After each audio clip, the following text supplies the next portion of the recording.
I'm going to tell you a story. It's a story of a construction project, but I think the lessons apply pretty broadly to all other kinds of projects. It was a project to be built in far northern Ontario, up in the boreal woods of northern Ontario.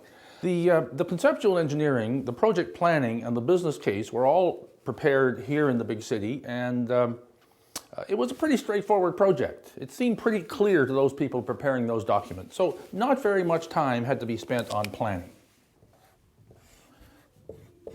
The project was approved, and the project went ahead.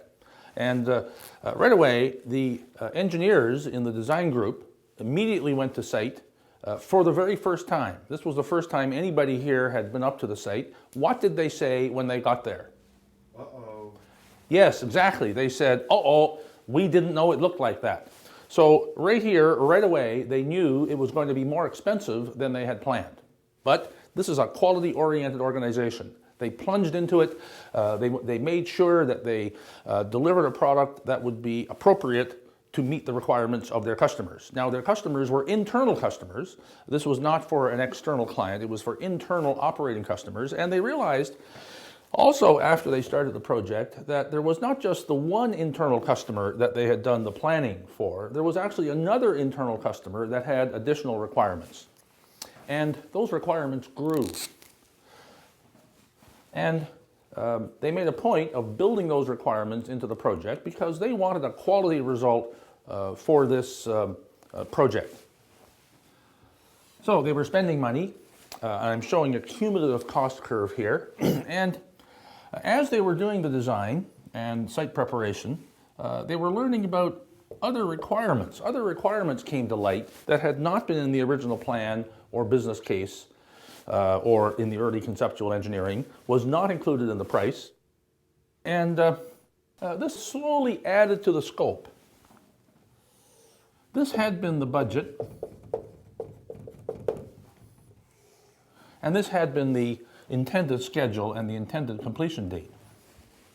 But because the scope had grown, they continued to spend money until they reached 80% of the budget, where there was a mandated requirement by the board of directors that they had to revisit the project, forecast to the end, and forecast how much money they actually would need if it was going to go over budget.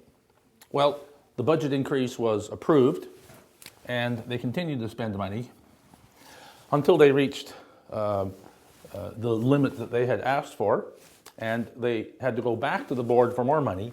And the project eventually completed over here, significantly over budget and significantly behind schedule. Now, what would you say are several project management lessons that were broken here? What would you say about this in terms of project management good practice? More planning? Yes, I think you're right. More time in planning. More time in planning could have helped them gather more requirements, could have helped them gather more stakeholders like the other internal customer, so that more could have been included in the original plan and therefore could have been justified in the business case or not justified in the business case. In fact, a principle of project management is more time in planning is usually good. Something else, please. 80% seemed a bit late. Yes, 80% is too late to identify a budget overrun. It's a principle of mine that in any project that spans over several reporting periods or months, that at every month I report not only on how are we doing against the plan, but I also report